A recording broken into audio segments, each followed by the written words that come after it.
So let's talk about the good, the bad, and the ugly with the iPhone 15 Pro. So unless you've been living under a rock somewhere, you probably know the iPhone 15 Pro has been out for a little while now, and this is going to be my extended experience use of this phone right here and how it's performed. So let's start out by talking about what I use with the iPhone 15 Pro. I'm not rocking a screen protector, so I do have some light scratches on the screen. Not a big deal to me personally. I like the bare glass feeling. I hate dealing with screen protectors, so most of the time I'm just rocking it bare like that. But like I said, not a big deal to me that there are some slight scratches. I can say that the durability has been pretty good. I've dropped this phone quite a few times and no cracks, no dings or anything like that, though I have been rocking it with a case, and that case is this ESR kickstand case. It's got a little kickstand that comes out of the camera module right there. I don't know, it's pretty cool. I've been using this since the FineWoven case that I had kind of fell apart and started,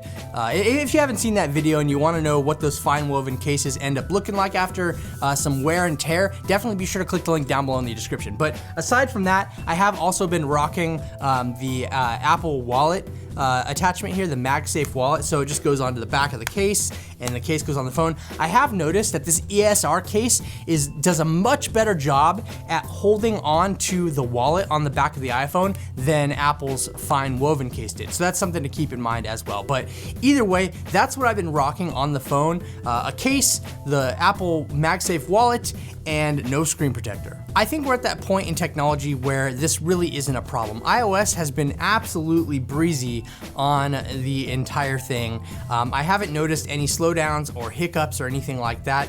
There are some things that I'll get into a little bit later that were just some minor annoyances, but I'll talk about that, like I said, in a little while. That being said, the software experience has been absolutely amazing.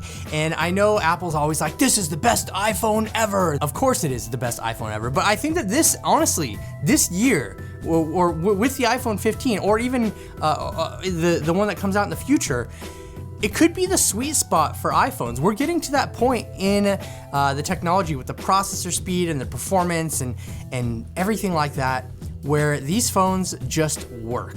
As for the action button, to be honest, I played with customization a couple of times, but 95% of my use has just been set to the default ringer/silent switch, and I really don't plan to change that. It's a great little customizable hardware button, but nothing I've really taken advantage of. So I'm not gonna sit here and dig through all the specifications of the iPhone 15 Pro because honestly, it's been out for a while. If you missed my original video on that, I will leave it linked down below in the description for you so you can go ahead and check that out for yourself. Some of the more important things I do wanna touch on in this video is camera performance and battery life, because honestly, I mean, what else are you buying smartphones for these days anyways, right? Now, the one thing I can say about the camera on the iPhone 15 Pro is it is absolutely consistent. Like, this thing it takes the most consistent pictures out of any smartphone that I've tried. And I think that's the claim to fame here, really, for Apple, is they've always been really consistent with their smartphone pictures. Now, that's not to say that it has the best camera on a smartphone, but that's definitely not saying that it has the worst. It is a very consistent, solid performer. And honestly, if you took a look through my camera roll, you'd probably see just a bunch of photos of my dog. But I can tell you that every single time I snap a photo, I just whip out my phone, snap a picture, and it turns out looking great.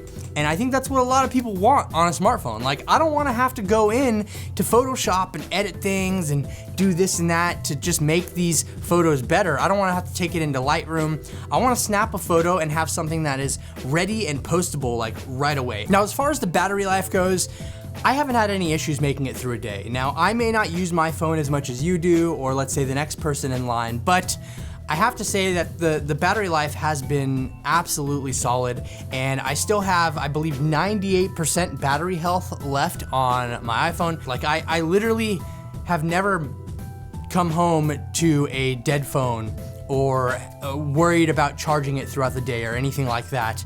It charges fast, it lasts long, and I can't really ask for anything else as far as the battery is concerned. But this time we also got USB Type-C as well, and that's been such a game changer to finally have. It's just one less cable I have to worry about, and I absolutely love that. Now, this is unrelated to the battery, at least I believe it is, but I will say that there was a couple of times there where I was just in the middle of using the phone and it just decided to restart. Like no explanation, no reason whatsoever, just restarted and then back to the home screen and we were all good after that. So that really hasn't happened a lot. Like I said, it's maybe been 2 or 3 times I've noticed that happened since I started using the phone. But outside of that, everything has been perfect. At the end of the day, the iPhone 15 Pro is just solid. I'm really kind of baffled that I haven't had more negative things come up to this point in time with the iPhone 15 Pro. Like I said, it's just been nailing it in every category. The software performance, the camera, the battery life. I think that overall, if you're looking to get a new iPhone, you really can't go wrong with the iPhone 15 Pro. And if you have some patience and you want to wait it out a little bit, the fall is coming up later this year. A new iPhone will be announced. At least that's always the case every year. So you can wait for that. But to be honest, if you can get an iPhone 15 Pro at a pretty good deal, I would say go for it. It's an awesome phone, and I do think that we're at this kind of plateau of technology where it really can't get much better than it currently is right at this moment in time. And I think that the iPhone 15 Pro is definitely the way to go if you're looking for a new smartphone.